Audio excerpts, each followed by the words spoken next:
That woman does not have an original bone in her body. Hello, my royal lovelies. Welcome back to the channel, and as always, welcome to my home. Happy Easter to everyone who has celebrated it. In today's video, what I want to talk about is we're going to kick off with Meghan's what even is it? I cannot get my head around the name. Meghan's American Riviera Orchard, as I'm calling it, and its likeness to Flamingo Estate. So we'll be talking about that. Also, I want to talk about the discrepancies between King Charles's Easter video messages and, of course, the royals out and about at Easter service at St George's Chapel, Windsor. So without further ado, let's get straight into Flamingo Estate, American Riviera Orchard, or Borchard, as I like to call it. Well, that woman does not have an original bone in her body.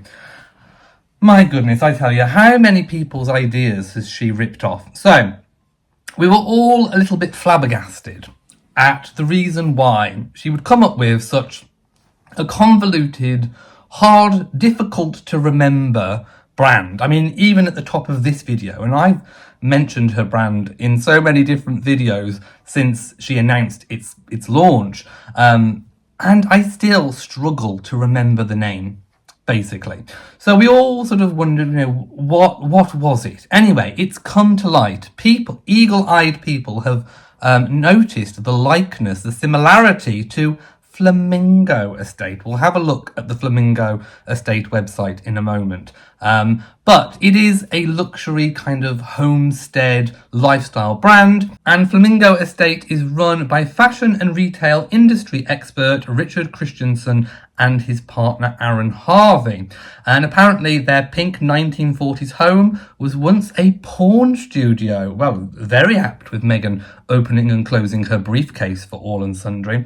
The duo have transformed it, however, thank goodness they have, into an Instagram playground and a purveyor of the Californian good life. Anyway, they started a lifestyle brand selling overpriced things, and yeah, Meghan apparently fell in love, was captivated with it, and had some early meetings round about 2020. And it was believed that she wanted to invest, a bit like she did with the Clever Blends. She wanted to invest in a brand. Anyway, she must have looked at their model, the way that they operate, the kind of lifestyle brand, the website, the sorts of products that they sell. And she must have thought, do you know what? I can do it myself. Or rather, Meghan never does anything herself. She takes the ideas from other people and then pays other people to implement those ideas. I mean, we still don't know how many, if any, employees American Riviera Orchard even has. Anyway, it looks like she's heavily based or copied American Riviera Orchard off the back of Flamingo Estate, which is a little bit dastardly, if you ask me. Sort of having those kind of level talks where you're almost investing. They potentially shared information, documents about their business operating model, and then to be ditched and sidelined in the way that Meghan has. It's just typical Markle. It's typical Meghan Markle. And I would let this serve as a warning to anyone that she's likely to enter into any kind of business with now or in the future. Be warned. Keep your cards close to your chest, because she could just rip off your idea. I mean, the bench was not an original idea. There was pretty much, she copied, another book. Everything that she's doing now, the cooking shows, it's all very Martha Stewart. Not that she comes anywhere close. She copies ideas. The magazine, when she did the British Vogue, that was all a sort of copied idea. Everything is copied. I mean, even Harry's Invictus Games, as much as I love the Invictus Games as what it stands for, it was still a copied idea that came over from America, from the Warrior Games. Everything is just kind of copied, recycled, regurgitated, which isn't terribly good. Anyway, I'm going to now take a look at this Flamingo estate, and we'll see if there's any sorts of similarities. So I immediately find myself on the Flamingo estate sort of landing page, their homepage, where they are advertising Jane Goodall's 90th birthday honey. Now, we know that Harry has a bit of an association with Jane Goodall. So this definitely seems like the sort of venture that Meghan could have been trying to tap into. I definitely think... I mean, what's this? The Clarity set? Tools for daily clarity with Douglas fir, vetiver and peppermint. $198? My goodness, I could get clarity by just having a shower. My goodness. Or clarity not by shopping American Riviera Orchard. What else have they got? Body wash, $46. Oh my goodness. Exfoliating peppermint soap brick, £42. Well, American Riviera Orchard is going to go down like a brick. My goodness. I'm just flicking through. Anoint in morning dew, a chorus of seed oils extracted from the raspberry. I'm shimmying my brooch already. From the raspberry, huckleberry, grape, passion flower, and sandalwood. Oh my goodness. Oh my goodness. Right. What is the let's have a look on what they've got here. Pantry and fresh goods. Well, that looks like something that Meghan can do. Oh, there's also, I saw, a membership or subscription option. What have we got? There is some spicy strawberry fruit snack. $80? I'll just leave it at that. A weekly bloom bundle. So apparently I think you can have flowers every week for $125. Basically, it's very overpriced produce and products. And as you can see, I think this is definitely what Meghan is trying to copy. So, do I think if this is the sorts of thing that Meghan is going to try and produce, will it be a success? Well, let's just get past Meghan being underhand and dastardly with her business tactics and practices. Very immoral in my view. I think, as I've said in previous videos, whatever she brings to the table, no pun intended, I think will sell initially. I think the initial run will sell. And I think there are, let's put it this way, the Sussex squad better get saving their pennies because they aren't going to be buying terribly too many jars of Megsy Baby 2.0's honey and all of her other products. Because if that is the luxury price point, it's out of many people's league. Meghan would have to tap into the rich, wealthy Americans, I think, to be able to sustain that. Many people who want to buy her jams and her yams and whatever else she's got to offer, off her rotten orchard, then they will save up and buy one or two things, and that's probably it. They'll go back to Walmart, literally, because they won't be able to sustain that price point. So I think initially it will do well, but she's got to tap into the rich, wealthy Americans who can afford to sustain and shop that sort of produce and products on a weekly or monthly basis. That's the challenge that Meghan faces. And I just don't think that she has that support in that category group. Well, we'll see, won't we? I said 2024 will be the year of Markle and Harry trying to make it big. And then I think 2025 will be the undoing year. Everything will come undone.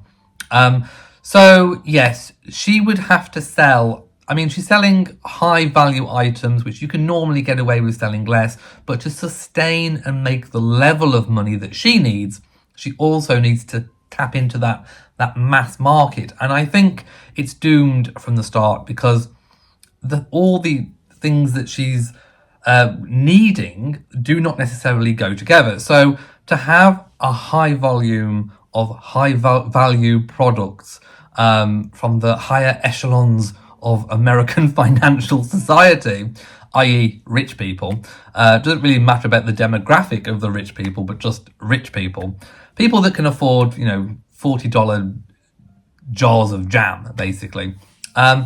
She's got to mass sell that to get anywhere close to making, a huge amount of profit. It's a challenge. She definitely has a challenge on her hands. And I think it's doomed from the start. If we were thinking about a model where, it's all the things are being made cheaply possibly from other locations around the world, and then she's, you know, piling them high, selling them cheap. I think she's got a lot more going for that, but I don't think this is going to be luxury, pompous, you know, products that I don't think are going to sell very well past the initial run. So we will see what goes on. Let me know in the comment section what you think about Meghan's copying Flamingo auction. I bet, you know, he will be fuming that she has decided to copy basically his idea. But he's got to remember that he was the original. She is just the copycat princess. She's literally a copycat princess, and it will all come foul in the end. Right, so next I want to talk about the ongoing swirling conspiracy theories madness on the internet. So this time we're talking about King Charles, and I laugh because it's just completely, utterly ridiculous. So he made 2 pre-recorded video messages, one for Commonwealth Day and one for Maundy Thursday. And he was wearing, if you look at first glance, very, very similar attire. So people were thinking maybe he filmed them on the same day, or there's some kind of conspiracy involved. This is complete and utter madness. So King Charles, even as Prince of Wales, does have a penchant for wearing and re-wearing favourite pieces, including ties, jackets, suits, shoes, walking jackets, all the rest of it. You know, he's had some pieces for decades. Anyway, he is wearing a different suit in both videos. If you zoom in, they are definitely very, very different suits. Looks like the same tie, but the tie is tied in sort of a different, the same knot, but you can tell if you zoom in again that it has been tied on a different occasion. Plus, we do have confirmation from the people who filmed it that the Commonwealth Day video was in fact filmed at Windsor Castle in February, and the Maundy Thursday address was recorded at Buckingham Palace sometime in mid to late March.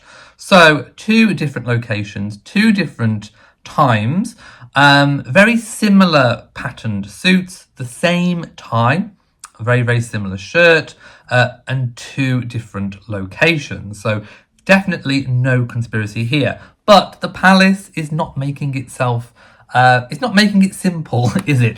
If they would have maybe advised completely different suits. See, this is the realm of madness that we are now in. They are having, in my opinion, they are going to have to start playing to stupid, because stupid is as stupid does. And, you know, there are a lot of stupid people out there who are going to come up with these weird, wacky, sometimes wonderful, often crazy conspiracy theories. And the palace, if they want to quell them and sort of stop them from coming to the fore, even before the conspiracy theorists, you know, get to their keyboards to be keyboard warriors, then they're going to have to start thinking about how things look. Optics is the word of the last sort of 2 years, really, when it comes to royal family foreign tours, and also how they present themselves in video messages, and with regards to statements released to the public via the press or via their own social media. You have to look at how things look, how things appear. You have to play now to the lowest denominator, and that is the crazies, the stupid people out there that believe and perpetuate these conspiracy theories. So there was nothing to see here. Would it have made a little bit more sense maybe to have put him in a different suit? Yes, and this is what the palace is going to have to wise up to, because stupid people aren't stopping being stupid.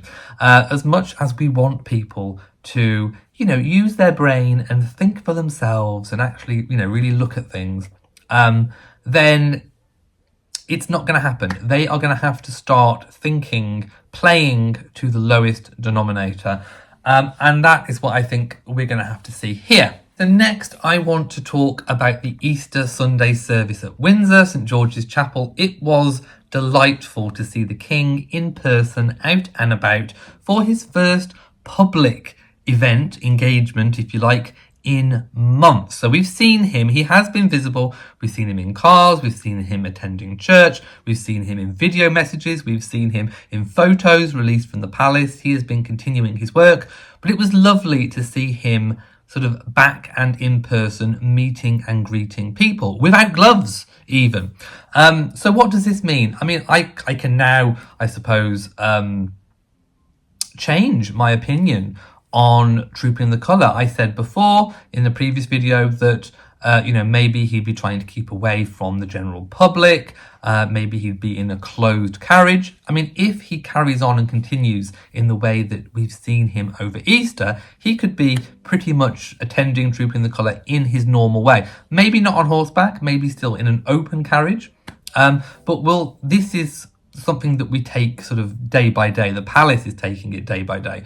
So although plans will be in place, there will be many contingencies put in place for Trooping the Colour. But it was lovely to see him this weekend on the Easter Sunday service with Queen Camilla, Princess Anne, Sir Timothy Lawrence, the Edinburghs.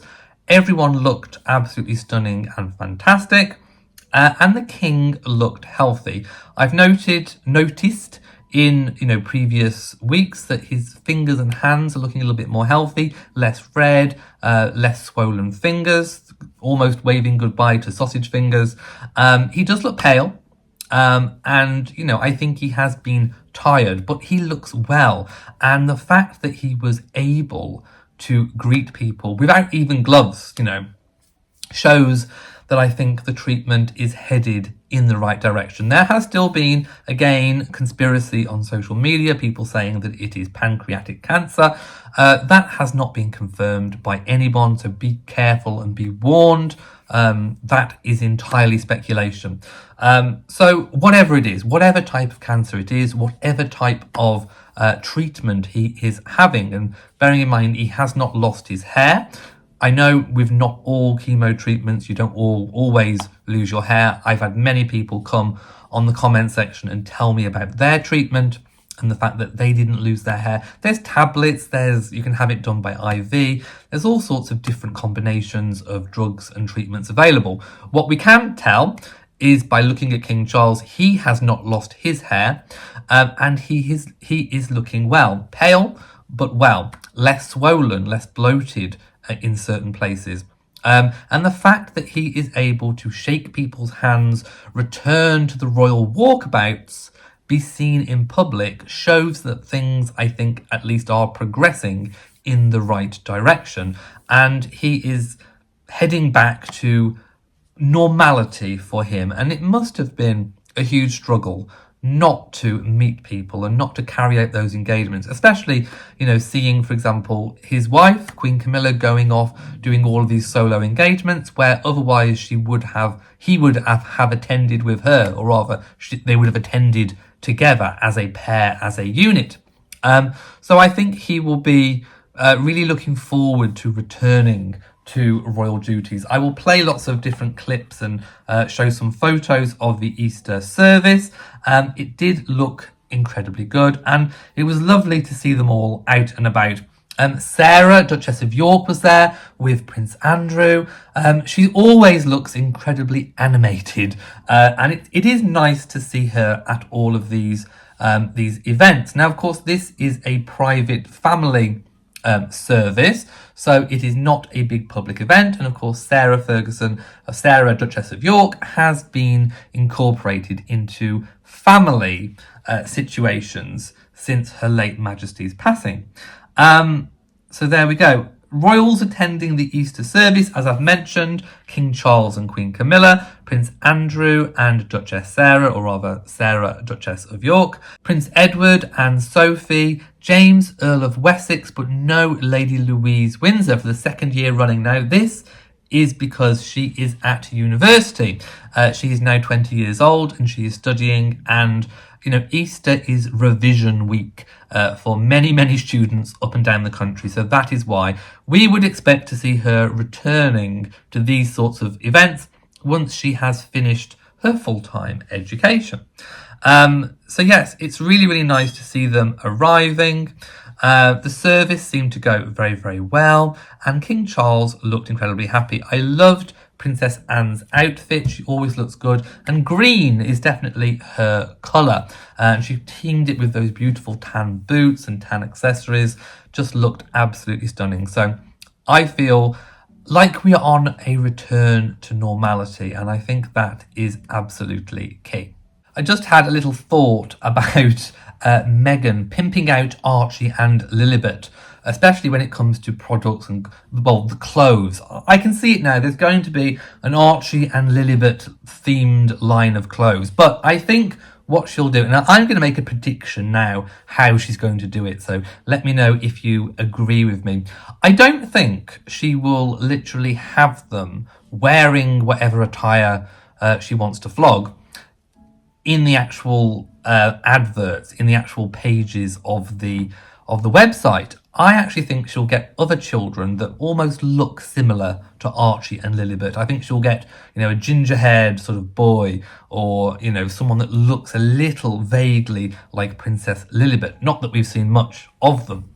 And then I think what she'll do, she'll call the PAP, she'll call TMZ, she'll call all the reporters, and she'll say, oh, we're going to be out as a family, here, there, and everywhere. And she will dress Archie, and she'll dress Lilibet in the clothes, and oh my goodness, I've been papped. And that is how she will flog the merch, and that's how she will pimp out her children to get maximum exposure. She'll call the PAPs, she'll have them dressed in the clothes, and then, ooh, oh me, oh my, ooh, I'm so shy, I'm Megsy Baby 2.0. You've papped my children wearing the American Riviera Orchard children's wear. So that's what she'll do. I'm making that prediction now. So we see you, Meghan. We know your game. We know exactly what you're up to. And we're calling it already. Also, talking about the jewellery today, I am wearing the Teck Crescent tiara, one that we have not seen out and about in public for a long time, which I would love to see coming back. I mean, perhaps this would look beautiful on Catherine with a sleek hairdo. And we are wearing Queen Victoria's Prince Albert brooch, a dazzling sapphire surrounded by diamonds. And of course, diamond is April's gemstone. So that concludes today's video. If you have enjoyed it, then please give it a big old thumbs up. Don't forget to share on social media, and of course do hit that bell so that you know whenever I upload a new video. So from me, mwah, to you all, and goodbye.